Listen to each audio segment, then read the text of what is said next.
नमस्कार जय जगन्नाथ मो सफल स्वागत करछि मोर आउ गोटे सुंदर भिडियो तो मनीष जीवन में दुख कौन पाई आसे समस्त जीवन में किसी ना किसी दुख थाए आउ किसी ना किसी सुख मध्य थाए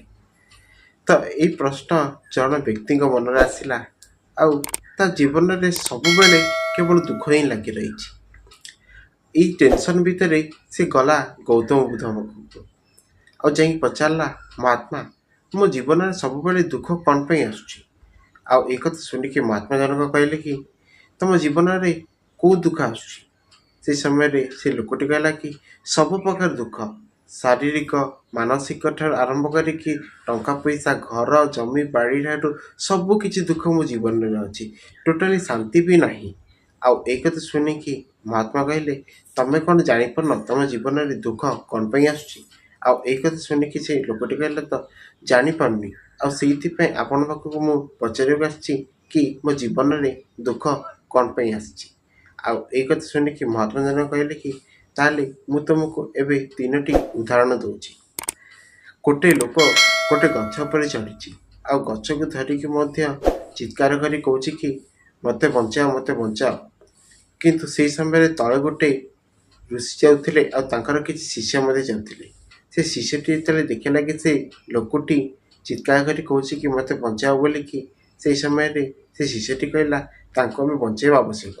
आ गुरु कहले कि नाई नाई ताकू बचाइबा आम पक्षे संभव नुह आउ गुरु मुहर एक कथा शुणला से शिष्य जनटी कहले कि बचाइबा आवश्यकता नुह यहाँ आप कि प्रकार कथा कहते से समय गुरुटी कहले कि कारण से गछ को धरिकी रही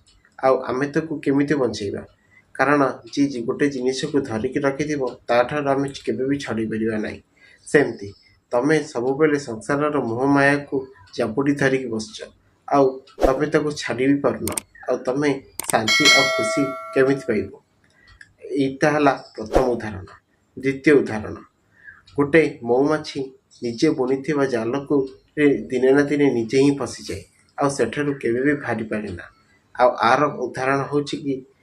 जेहेतु तमें घर संसार परिवार सांग साथी मानकर जो संपर्क जाल तमें सब बेले छंदी जाइछ आउ जेति चेष्टा करुच बाहरिया से तुमको भिड़िकी धरी तमें ता पक्षर बाहरी पारुन यहाँ हूँ तुमर सबुठ बड़ दुखर कारण आउ तृतीय कारणटी है जितेबले गोटे मऊमाछी गोटे फूल पर बसिकी सबू महू संग्रह कर निए आउ बाहरी पारे ना से मिठारू दिने ना दिने से जगार फुलिकी जाए आउ से फूल चारिपटू के उड़ी पारे ना सेमती तमें संसार मोह मायार एमती जाबुड़ी रहीच जे तमें चाहिए भी आठारू बाहरी पारुन आउ एक कथा शुणी सारापर से लोकटी कहला कि महात्मा ताले मु यार समाधान उत्तर कौन आउ एक कथा शुणिकी महात्मा जनक कहले कि प्रेम आ स्नेह आर हूँ समाधान तमें जीवन सब मोह माया को भूलिकी जदि समस्त सामना सांगरे प्रेम आ स्नेह वार्ता कर प्रति किसी भी मोह रखिब नहीं ताले तमें जीवन में दुखरे आबे भी रही पारबनी कारण मनीष जीवन में दुखर कारण हूँ व्यक्ति जनकर मोह आ माया आउ तमें ही से माया बंचिकी आसीच से यहीटा छाड़ाटा बहुत कष्ट किंतु दिने ना दिने